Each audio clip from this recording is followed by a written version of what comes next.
अस्सलाम वालेकुम, मैं हूँ अकीदत ज़हरा और आप देख रहे हैं फूडीज़ विद अकीदत। आज आपके साथ करेले प्याज की मज़ेदार सी रेसिपी शेयर करने जा रही हूँ। बहुत ही कम मसालों से रेडी करेंगे और बहुत ही मज़ेदार ये रेडी होगी। तो सबसे पहले हमें करेलों को फ्राई करना है, तो उसके लिए वॉक में हमने ऑयल ऐड कर लिया है, ढेर सारा ऑयल, ताकि ये फ्राई अच्छे होंगे तो इसका करवाहट भी अच्छी जाएगी। यहाँ पर इसे हमने कट कर लिया था बारीक और इसे हमने आधा घंटा नमक लगा कर रख दिया था। फिर उसके बाद वॉश किया और इसे अच्छे से निचोड़ लिया।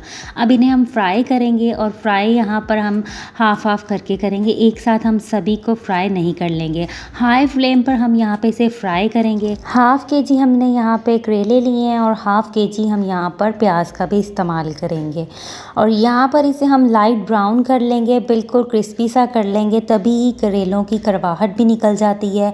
और इसे आधा घंटा जो नमक लगा के हमने रखा होता है ना, उससे भी इसकी करवाहट ख़त्म हो जाती है। ये दो चीज़ों से करेले जो हैं कड़वे नहीं बनते, परफेक्ट अच्छे से बनते हैं कि बच्चे भी खाना पसंद करते हैं। तो यहाँ पे ये फ्राई हो चुके हैं, इन्हें हम प्लेट आउट कर लेंगे और बाकी सबको भी इसी तरह से हम फ्राई करेंगे और इसको इस तरह से बिल्कुल ब्राउन होना चाहिए। इसी तरह से बाकी करेलों को भी हम फ्राई कर लेंगे। हाफ हमने पहले फ्राई किए थे और हाफ हम अब फ्राई कर लेंगे। और यहाँ पर सभी करेलों को हमने फ्राई कर लिया है। तो चलिए अब नेक्स्ट स्टेप की तरफ चलते हैं। अब उसी ऑयल में हम प्याज को भी फ्राई करेंगे। एक्स्ट्रा जितना ऑयल था वो हम इसमें से निकाल देंगे, बस एक ही चम्मच हम इसमें रहने देंगे। यहाँ पर हमने 3 बड़े साइज़ के प्याज लिए थे, बारीक कट कर लिए हैं, तो हम इसे भी ऑयल में ऐड कर देंगे। अब यहाँ पर हम इसे फ्राई करेंगे और इसको हमने गोल्डन बिल्कुल भी नहीं करना, बस इसे सॉफ्ट कर लेना है। इसका कलर जो है थोड़ा वाइट हो जाए, बस इतना ही हमें इसे फ्राई करना है। क्योंकि हम प्याज और करेले की सब्ज़ी रेडी कर रहे हैं तो प्याज भी उसमें थोड़े खिले खिले ही अच्छे लगते हैं। तो यहाँ पर प्याज जो हैं उनका कलर जो है देखिए चेंज हो चुका है, बस इतना ही इसे हमने वाइट करना था। अब यहाँ पर हमने 2 टमाटर लिए हैं, उन्हें हमने कट कर लिया है, इसमें ऐड कर देंगे। अब टमाटर को प्याज के साथ हम इतना ही पकाएंगे कि टमाटर जो हैं वो अच्छे से सॉफ्ट हो जाएं।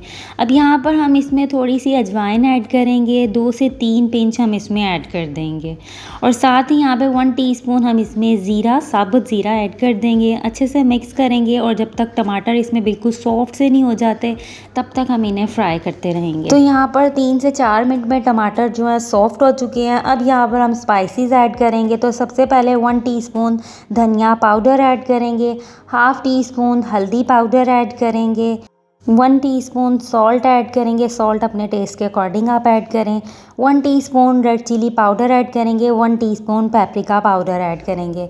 इन सबको हम अच्छे से मिक्स करेंगे, बस इतने ही मसाले इसमें जाएंगे। इसी का बहुत ही अच्छा मज़ेदार सा फ्लेवर आएगा, इसमें मज़ीद मसाले ऐड करने की ज़रूरत नहीं है। बस इसको हम एक बार ही अच्छे से मिक्स कर लेंगे, इसे ज़्यादा नहीं पकाएंगे, इसका पेस्ट सा हम रेडी नहीं करेंगे।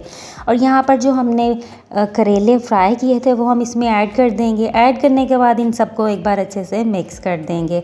मिक्स करने के बाद इसे हम कवर कर देंगे और 15 से 20 मिनट तक इसे बिल्कुल लो फ्लेम पर हम इसे कवर करके पकाएंगे। और यहाँ पर सबसे ज़रूरी, जिन्होंने अभी तक चैनल को सब्सक्राइब नहीं किया वो जल्दी से चैनल को सब्सक्राइब करें, बेल आइकॉन ज़रूर प्रेस कीजिए ताकि नई आने वाली वीडियोज़ आप तक पहुँच सकें। तो यहाँ पर करेले रेडी हो चुके हैं। धनिया आप इसमें ऐड कर लें, हरी मिर्च ऐड करें और इसे सर्व करें। बहुत ही मज़ेदार लगते हैं ये, इसे तंदूरी रोटी के साथ खाया जाए, ये बहुत ही टेस्टी लगते हैं। तो आज की रेसिपी को लाइक शेयर करना मत भूलिएगा। कमेंट बॉक्स में बताइएगा कि आज की रेसिपी आपको कैसी लगी। अपनी दुआओं में याद रखिएगा। अल्लाह हाफिज़।